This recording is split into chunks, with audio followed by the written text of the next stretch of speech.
You've probably seen the headlines.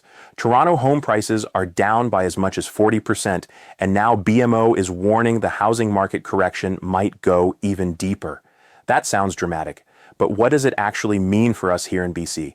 In Vancouver, Burnaby, and across the GVRD? Let's look at what BMO is saying, what's actually happening in our local market, and why, even in uncertain times, owning a home still makes sense. BMO's latest housing outlook says we're still only partway through a correction. They believe Canada won't see its previous highs for years, possibly not until 2029.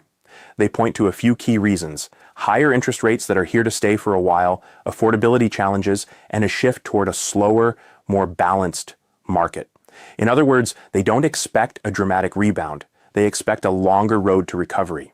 So how is BC holding up? The short version: we're not immune, but we're not Toronto either. Greater Vancouver prices are down roughly 3% year over year, both in detached and condo segments. Inventory is higher, especially in attached homes, and buyer demand has cooled. In certain areas, particularly condos and pre-sales, developers are feeling the slowdown, and some projects are even being paused. Still, BC has something Toronto doesn't: extremely tight land supply, strong population growth, and consistent immigration. Those factors help cushion the downside and create long-term demand. So what happens next? Based on the data and what I'm seeing on the ground, here's what I think we can expect. Stabilization or mild declines. Not a crash, but continued flatness or small dips in some areas. Different stories for different segments. Detached homes in desirable neighborhoods will likely hold better than condos in overbuilt zones. A longer, slower recovery. BC may not bounce quickly. We'll likely see an extended period of balance before growth returns. Cautious optimism. The frenzy is gone, but that's not necessarily bad. Healthy markets move this way. Now, let's talk about ownership.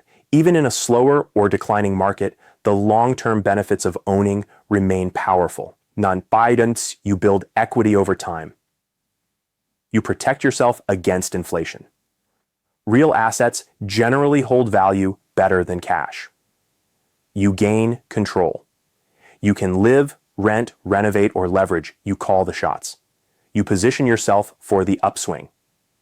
When the market eventually strengthens, you're already in it. For most people, trying to perfectly time the market leads to missed opportunities. The goal isn't to buy at the exact bottom. It's to own when it makes sense for your life and your plan. So here's my take. BC will probably see mild corrections and a slow recovery, but the fundamentals, population growth, immigration, limited land, and long-term demand still make this one of the most resilient real estate markets in the country. If you've been waiting on the sidelines, that's fine, but don't let headlines about Toronto scare you into inaction. Sometimes you just have to own, because at the end of the day, real estate is about more than price charts and forecasts. It's about security, stability, and long-term direction. If you're planning to stay in your home for 5, 10, or 20 years, what happens this month or next quarter doesn't define your outcome. What defines it is whether you've made decisions that fit your bigger picture, your lifestyle, your goals, and your plan for the future. So as headlines keep coming about corrections and forecasts, remember this: markets will rise and fall, but ownership, when done thoughtfully, always gives you options. If you're in BC and you want an honest breakdown of what these trends mean for your area, whether it's Burnaby, Vancouver, or anywhere in the Lower Mainland, reach out. I'm happy to walk you through the data, what's changing, and what opportunities still exist. And if you found this helpful, make sure to subscribe to the channel, like the video, and drop a comment below. I'd love to hear what you're seeing or thinking about the market where you live. Thanks for watching, and I'll see you in the next one.